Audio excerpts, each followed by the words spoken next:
حضرت عبداللہ ابن مسعود رضی اللہ تعالیٰ عنہ فرماتے ہیں نبی پاک صلی اللہ علیہ وسلم نے مجھے بلا کے کہا مجھے قرآن پاک تو سنا. میں نے کہا یا رسول اللہ آپ پہ نازل ہوا میں آپ کو سناؤں؟ تو فرمایا میرا دل کر رہا ہے میں تجھ سے سنوں. حضور کو زیادہ آتا تھا نا, تو کبھی کبھی آپ سمجھ لیں کہ آپ کو زیادہ آتا ہے لیکن پھر بھی سامنے والے, میں اکثر کہتا ہوں مدرسے کے طلباء سے, میں کہتا ہوں آپ قاری اور حافظ تو ہو گئے ہو پر کبھی کسی اور سے بھی سنا کرو, کہا کرو سناؤ یار دو آیتیں دل کر رہا ہے. حضرت ابی بن کعب رضی اللہ تعالیٰ عنہ کہتے ہیں نبی پاک تشریف لائے تو مجھے کہنے لگے ابی ادھر آ میں تجھے قرآن پاک سناؤں. میں نے کہا یا رسول اللہ مجھے فرمایا مجھے اللہ نے حکم دیا ہے کہ میں تمہیں سناؤں. حضرت ابی رو کے کہنے لگے یا رسول اللہ رب کریم نے میرا نام لیا ہے؟ میں کہاں وہ کہاں؟ فرمایا ہاں تیرا نام لیا ہے. رونے لگے, کہنے لگے حضور پھر تو میں بڑا خوش نصیب ہوں, سنائیے میں سنتا ہوں. تو حضور سننا بھی حضور کی سنت ہے, سنانا بھی نبی پاک کی سنت ہے. قرآن مجید کو سنیں. اور پھر یار دکھ کی بات ہے نا کہ پاسپورٹ کے دفتر تو میں 2.5 گھنٹے کھڑا رہوں, شناختی کارڈ کے لیے میں 1.25 گھنٹہ کھڑا رہوں, اور میں پہلی دفعہ سعودی عرب جاؤں تو امیگریشن کے لیے 2.5 گھنٹے بھی مجھے لائن میں لگنا پڑے تو میں لگا رہوں. دنیا داری کے لیے تو میں اتنا کھڑا رہوں اور تراویح کے لیے مجھے 1 گھنٹہ نہ کھڑا ہوا جائے اور میں بہانے کرتا پھروں. تو پھر یاد رکھو وہ حضرت سیدہ اسما کا کرتی تھی, نبی پاک نے مجھے کہا تھا اسما اللہ کے رستے میں گن گن کے نہ دینا ورنہ وہ بھی تجھے گن گن کے دے گا. جب ہم رب کریم کو وقت اس طرح دیتے ہیں کہ دنیا داری کے لیے تو ساری ہمارے پاس ہمتیں موجود ہیں, اور تراویح کا وقت آیا تو بہانے ڈھونڈنے لگ گیا. تراویح کا وقت آیا تو وہ جو ہے اس نے شروع کر دی بات کہ جناب میرے فلان جگہ تکلیف ہے اور مجھے بلڈ پریشر ہو جاتا ہے تو پسینہ بڑا آتا ہے. تو اب تو آسانیاں ہی بڑی ہیں.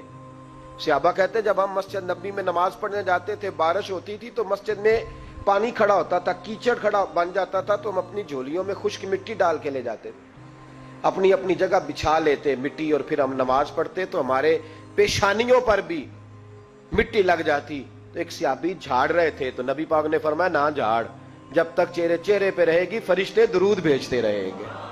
اب تو ایسی لگے ہوئے مسجد میں پھر بھی تو تراویح نہیں پڑھتا. تو ایک تو عبادت کو ٹائم دیں, دوسرا قرآن مجید زیادہ سے زیادہ پڑھیں, رمضان میں زیادہ سے زیادہ پڑھیں, مسجدوں میں ٹائم دیں. مجھے دکھ ہوتا ہے جب رمضان میں بھی نماز کے بعد مسجد کو تالا لگتا ہے.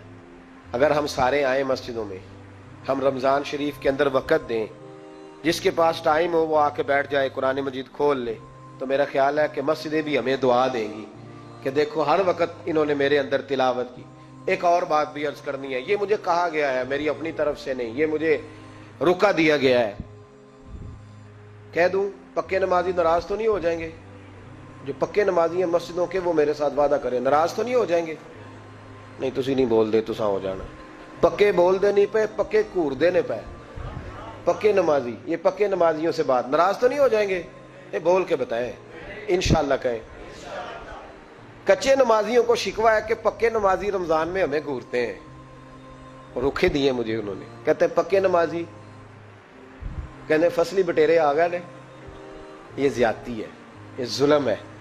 آپ پکے نمازی ہیں تو مہربانی کریں آپ وہ جو آپ نے صاف لاٹ کرائی ہے نا اپنے نام پکی کہ ایتھے میں بھینا روز تو کتوں آ گیا, یہ چھوڑ دیں آپ مہربانی کریں. یہ اللہ کا گھر ہے, یہ کسی کے نام رجسٹری ہو سکتی. جو آیا ہے نا بیچارہ چلو کبھی کبھی صحیح, مہربانی کریں اس کو ٹائم دیں, بیٹھنے دیں, کچھ نہیں ہونے لگا. اور جب وہ آئے نا تو دعا کریں, جب اس کو دیکھیں تو کہ یا اللہ یہ آیا ہے تو ہمیشہ آتا ہی رہے, اس کو دعا دیں مہربانی. بچے شکوہ کرتے ہیں, کہتے ہیں پکے نمازی سانس نہیں لینے دیتے مسجد میں. اور ایک بات اور, یہ حضرت علی کا قول ہے, اس کو دل کی تختی پہ لکھ لینا, دل کی تختی پہ شیر خدا کی شیروں جیسی باتیں. حضرت مولا علی شیر خدا فرمایا کرتے تھے وہ نیکی کرنے والا اچھا نہیں جو نیکی کر کے اکڑ جاتا ہے اور دوسروں کو گناہگار سمجھتا ہے, وہ نیکوکار اچھا نہیں. فرمایا کرتے تھے اس سے وہ گناہگار اچھا ہے جو گناہ کر کے کم از کم شرمندہ تو ہوتا ہے نا. فرماتے ہیں جو گناہ کر کے شرمندہ ہو وہ زیادہ اچھا ہے اس سے جو نیکی کر کے اکڑ جائے. تو تھوڑی سی نیکی کر کے پرہیزگاری کر کے ساری دنیا کو گناہگار سمجھنے لگ جانا, یہ تو بت پیدا کر لیا ہے تو نے اپنے اندر, اس بت کو توڑ دے. پتہ نہیں کون کب آئے اور اللہ کا ولی بن جائے. کوئی آیا لے کے چلا گیا, کوئی عمر بھر بھی نہ پا سکا. میرے مولا تجھ سے گلا نہیں, یہ تو اپنا اپنا نصیب ہے. تو مہربانی کریں پکے نمازی تھوڑی شفقت کریں.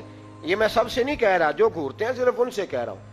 کچھ پکے نمازی ہیں تو الحمدللہ دل کے بھی بڑے پکے ہیں, سوچ کے بھی بڑے پکے، اچھے ہیں، خوبصورت لوگ، لیکن کچھ ایسے لوگ ہیں، ہمارے شہر کے ایک ڈاکٹر صاحب ہیں، میں نے کہا آپ نماز مسجد میں پڑھا کریں، ان کی عمر کافی زیادہ ہو گئی ہے، تو کہتے ہیں حضرت میں پڑھوں گا انشاءاللہ۔ ان کو میں نے دوائی لینے گیا تو وہاں بھی میں نے بات شروع کر دی، میں نے کہا آپ مہربانی کریں، کہتے میں آؤں گا۔ کچھ دنوں کے بعد میں نے اس مسجد میں نماز پڑھی، اور خاص کر کے پڑھی کہ یہ ٹائم ہے، میں نے فون کیا کہ ڈاکٹر صاحب آپ نظر نہیں آئے، تو کہتے ہیں اسام ناراض نہ ہو جان، نمازی مجھے کہتے تھے خیر ہے ڈاکٹر صاحب، کہیں غلط جگہ تبادلہ تو نہیں ہو گیا، کوئی مصیبت تو نہیں آ گئی؟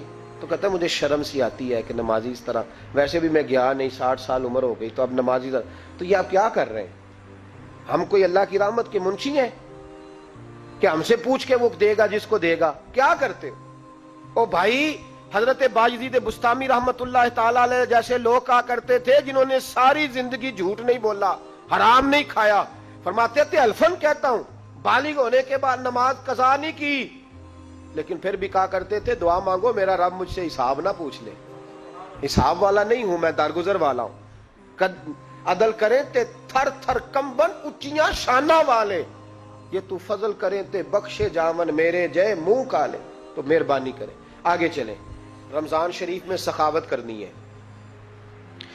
حضرت انس بن مالک رضی اللہ تعالیٰ عنہ فرماتے ہیں جس طرح تیز آندھی چلتی ہے، ذرا مثال دیکھیں صحابی کی کتنی خوبصورت، فرماتے ہیں جس طرح تیز آندھی چلتی ہے نا، اس طرح رمضان میں میرے نبی کی سخاوت چلا کرتی تھی۔ نبی پاک ہر سائل کو دیتے، جو قیدی بند ہوتے نا، قیدی جنگ کے قیدی کفار، حضور انہیں بھی آزاد کر دیتے رمضان، فرماتے جاؤ تمہیں آزاد کیا، سخاوت کریں۔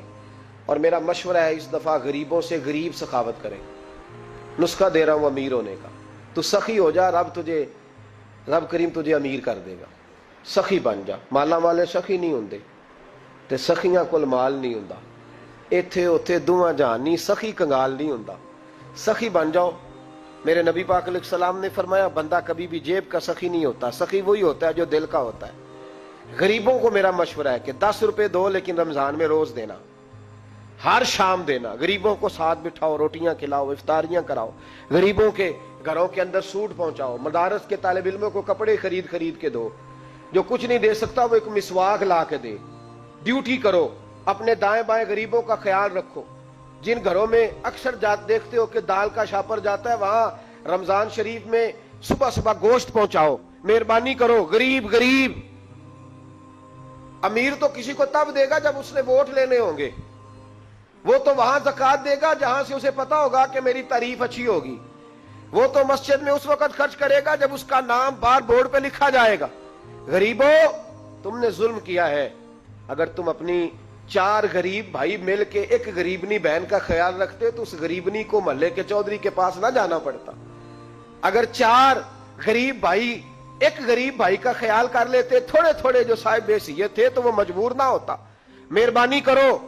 حضرت عبداللہ ابن عمر رضی اللہ تعالیٰ عنہ ہر روز مدینے کے مسکینوں کو ڈھونڈ کے لاتے تھے، فرماتے تھے کہ ان کو ایک تھیلا دینا میں عزت نہیں سمجھتا، ڈھونڈ کے لاتے غریبوں کو اور اپنے سامنے دسترخوان بچھاتے رمضان میں، اور پھر ان پہ کھانے چنتے اور فرماتے غریب کھائیں گے تو میرا اللہ راضی ہوگا، ساتھ بٹھا کے کھلاتے۔ ایک بڑی عجیب بات ہو گئی، گھروں میں ہو جاتی ہے، جن گھروں میں زیادہ مہمان آتے ہیں وہاں یہ مسئلے بن جاتے ہیں۔ ایک دن زوجہ کہنے لگی کھانا آپ کا یہ آج مہمان کو نہ لائیے گا، کہہ دیتی ہیں نا بیویاں کبھی کبھی، یہ نافرمانی نہیں، اگر آپ کو کھڑا کیا جائے نا رمضان میں روزہ رکھ کے باورچی خانے تو لگ پتا جائے، اس کو نافرمانی نہ سمجھے، بیوی نے پکا کے نہیں دیا جی۔ تو حضرت عبداللہ ابن عمر کی زوجہ کہنے لگی آپ کا کھانا ہے، مہمانوں کا کوئی نہیں، تو حضرت عبداللہ ابن عمر کہنے لگے اللہ تجھے جزا دے، تو روز پکا کے دیتی ہے، چل اس طرح کر مجھے سرکہ اور کھجور دے دے، روٹی میرے مہمان کو دے دے۔ آپ کی زوجہ رو پڑی، کہنے لگی اگر آپ افطاری والوں کا اتنا خیال کرتے ہیں تو میں نہ کروں، مجھے 10-20 منٹ کا ٹائم دے، میں اپنے اوپر وزن بوجھ ڈالوں گی، میں تھوڑی مشقت میں پڑوں گی، لیکن مہمانوں کے لیے افطاری کا ضرور بندوبست کروں گی۔ ہمارے ہاں تو افطاریاں بھی سیاسی ہیں، ووٹ اکٹھے کرنے کے لیے افطاریاں، اور ڈرو اللہ سے۔ کس کس نام پہ لوگ دنیا داری کریں گے، کس کس نام؟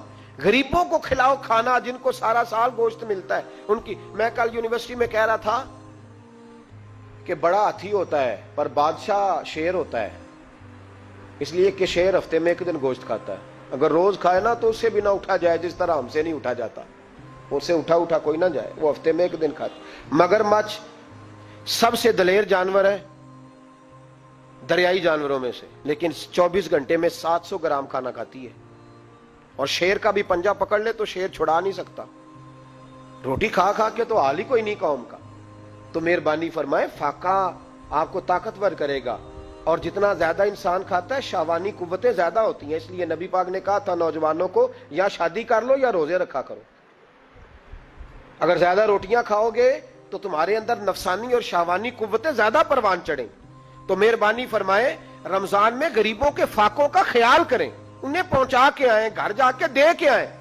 میں اکثر یہ روتا ہوں کہ ہماری مسجدوں میں نا 27ویں کو قاری صاحب کو سوٹ ملتا ہے، اس کے پیچھے سازش یہ ہوتی ہے کہ 27ویں روزے نہ تو درزی پکڑے گا نہ سی کے دے گا، تو ہم یہ سازش کرتے ہیں کہ دین جنا نہ ہوئے مولوی بھی ساڑھے ورگا سوٹ پا لے عید تے، تو پھر ساڑھے جی چودھری جی تے مولوی جی فرق ہی رہ گیا۔ تو 27ویں کو اس لیے دیتے ہو کہ درزی نہ پکڑے، اس بیچارے کو دینا ہے تو یکم رمضان کو دو، اس کو حضرت جی میرے والا جوڑا پہن کے آپ نے تراویحاں پڑھانی ہے، یہ جمعہ آپ نے میرے سوٹ سے۔ مہربانی کریں آپ جو آپ کے اپنے علاقے کے مسجد کے قراء ہیں، حفاظ ہیں، طالب علم ہیں، ان کو رمضان شریف سے شروع ہونے سے پہلے، اور کسی گھر میں آپ لنگر پہنچاتے ہیں 20ویں روزے تو 20 روزے تو فاقے سے انہوں نے رکھ لیے، اب آپ گھی لے کے پہنچ گئے۔ اگر رمضان کی نیت کر کے رمضان سے پہلے بھی دو گے تو اللہ رمضان جتنا ہی اجر عطا فرمائے گا۔ فطرانہ یکم رمضان کو دے دو، مہربانی کرو، تاکہ غریب کے گھر کے اندر چولہا صحیح جلے، اس کے بچے بھی کھانا صحیح کھائیں۔ میری یہ گزارش ہے کہ اگر آپ نے کسی غریب کی بچی کو کپڑا، لباس اور غریبوں کو کچھ لے کے دینا ہے تو رمضان سے پہلے لے کے دیں، تاکہ درزیوں کا ریٹ کم ہو، وہ کام جو ہے وہ جلدی ہو جائے۔ اور میری گزارش ہے مسلمانوں سے کہ اپنے سارے کام رمضان سے پہلے سمیٹ لو، اتنے قیمتی دن دوبارہ نہیں ملیں گے جو زندگی میں رمضان دوبارہ سے آ رہا ہے، سارے کام پہلے کر لو۔ ہمارے ہاں تو آپ یقین کر لیں نہ درزی تراویحاں پڑھتا ہے، نہ کپڑوں والا پڑھتا ہے، نہ کاج بٹن والا پڑھتا ہے، نہ نلکی والا پڑھتا ہے۔